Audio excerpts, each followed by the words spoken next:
ವಿಜಯ ಕರ್ನಾಟಕ, ಉದಯವಾಣಿ ಹಾಗೂ ವಾರ್ತಾ ಭಾರತಿ ಪತ್ರಿಕೆಯಲ್ಲಿ ವರದಿಯಾಗಿರುತ್ತದೆ.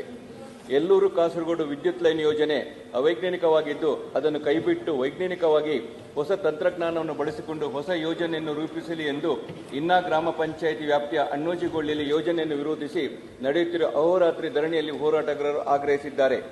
ಇನ್ನ ಗ್ರಾಮದಲ್ಲಿ 400 kV ವಿದ್ಯುತ್ ಲೈನ್ ಹಾದು ಹೋದಲ್ಲಿ ಸುಮಾರು ಕೃಷಿ ಭೂಮಿಗೆ ಹಾನಿಯಾಗಲಿದೆ. ಒಟ್ಟು 8 ಟವರ್ಗಳ ನಿರ್ಮಾಣಕ್ಕಾಗಿ ಸಾಕಷ್ಟು ಎಕರೆ ಭೂಮಿ ನಾವು ಕಳೆದುಕೊಳ್ಳಬೇಕಾಗುತ್ತದೆ. ಹೀಗಾಗಿ ನಮ್ಮ ಗ್ರಾಮವನ್ನು ಬಿಟ್ಟು ಪರ್ಯಾಯ ಮಾರ್ಗವಾಗಿ ದಕ್ಷಿಣ ಕನ್ನಡ ಜಿಲ್ಲೆಯ ಗಡಿಯನ್ನು ಸಂಪರ್ಕಿಸಲು ಸಾಧ್ಯವಾಗುವ ಮಾರ್ಗದಲ್ಲಿ ಲೈನ್ ನಿರ್ಮಾಣಕ್ಕೆ ಸರ್ಕಾರ ಮುಂದಾಗಲಿ ಎಂದು ಒತ್ತಾಯಿಸಿದ್ದಾರೆ. ಜನರ ವಿರೋಧವನ್ನು ಲೆಕ್ಕಿಸದೆ ಮತ್ತೆ ಟವರ್ ನಿರ್ಮಾಣಕ್ಕೆ ಮುಂದಾದಲ್ಲಿ ಯಾವುದೇ ಕಾರಣಕ್ಕೆ ನಾವು ಬಿಡುವುದಿಲ್ಲ. ಅಭಿವೃದ್ಧಿ ಬೇಕು ಎಂದರೆ ಅಭಿವೃದ್ಧಿಗಾಗಿ ಪದೇ ಪದೇ ಇನ್ನ ಗ್ರಾಮಕ್ಕೆ ಹೊಡೆತ ಬೀಳುತ್ತದೆ. ಸಾವಿರಾರು ಎಕರೆ ಕೃಷಿ ಭೂಮಿಗೆ ಇದರಿಂದ ತೊಂದರೆ ಆಗುತ್ತದೆ.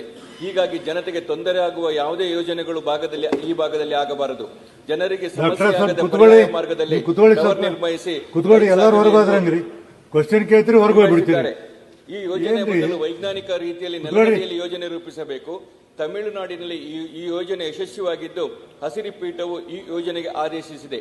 ನೆಲದಡಿಯಲ್ಲಿ ಈ ಯೋಜನೆಯನ್ನು ರೂಪಿಸಲಿ, ಯೋಜನೆಗೆ ಯಾವುದೇ ಪರಿಹಾರವನ್ನು ಪಡೆಯದೆ ಭೂಮಿ ನೀಡಲು ಸಿದ್ಧವಾಗಿರುತ್ತೇವೆ ಎಂದು ಧರಣಿ ನಿರತರು ಒತ್ತಾಯಿಸಿರುವುದರಿಂದ ಕೂಡಲೇ ಕಾಮಗಾರಿಯನ್ನು ನಿಲ್ಲಿಸಿ ವೈಜ್ಞಾನಿಕವಾಗಿ ಯೋಜನೆಯನ್ನು ರೂಪಿಸಿ ಅನುಷ್ಠಾನ ಮಾಡಬೇಕಾಗಿ ಮಾನ್ಯ ಇಂಧನ ಮಂತ್ರಿಗಳನ್ನು ಶೂನ್ಯ ವೇಳೆಯಲ್ಲಿ ತಮ್ಮ ಮೂಲಕ ಒತ್ತಾಯಿಸುತ್ತಿದ್ದೇನೆ.